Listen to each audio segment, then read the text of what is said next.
Good afternoon, students and guests. Please rise as we honor America's colors and remain standing for the national anthem and the Pledge of Allegiance. The colors today are presented by the Newark High Air Force Junior ROTC Cadets.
At this time, please remain standing where United States Navy veteran Mrs. Ziegler will lead us.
I was asked to introduce myself and Ms. Hudson, who's absent today.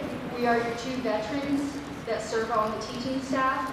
I served in the United States Navy as part of the Atlantic Intelligence Command, and she served in the Army as part of the medical branch. So when you see her, when she comes back, make sure you thank her for her service. Thank you.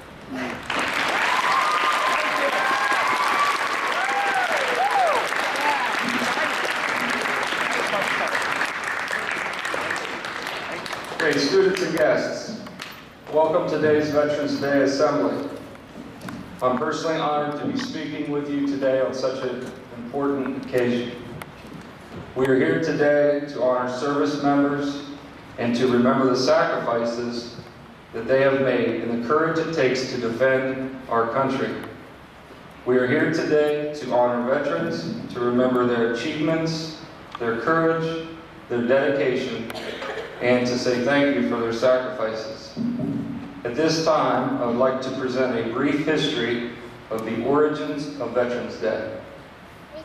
On November 11th of 1919, Woodrow Wilson first proclaimed Armistice Day that marked the one-year anniversary of the end of World War I. 7 years later, President Calvin Coolidge issued another proclamation to observe November 11th with appropriate ceremonies. A congressional act was approved on May 13th of 1938, making the 11th of November each year a legal holiday known as Armistice Day. 7 years later, in 1945, World War II veteran Raymond Weeks from Alabama had the idea to expand Armistice Day to celebrate all veterans, not just those who died in World War I. Weeks led the first national celebration in 1947 in Alabama, and he led an identical celebration every year until his death in 1985.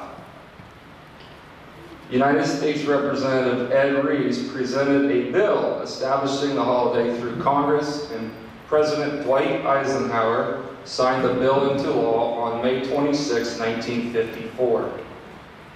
Congress amended this act on June 1, 1954, replacing the term armistice with veterans. Therefore, we have Veterans Day. There are approximately 21.2 million veterans in the United States today, with 1.6 million of those being women. The service members we recognize today came from all walks of life, but they share several fundamental qualities. They possess courage, pride, determination, selflessness, and integrity. Many veterans didn't ask to leave their homes to fight. They didn't volunteer. They didn't serve our country because they loved to fight. They wanted to protect a nation that has given to both us and them. Millions of Americans have fought and died to defend our freedom and our way of life. Today, our troops continue to make the ultimate sacrifices, and even as we lose troops, more Americans step forward to say, "I'm ready to serve." They were truly ordinary people who responded in extraordinary ways in extreme times, and for that, we all should be grateful. At this time, Mr. Martini will be leading our choir and performing "God Bless the USA."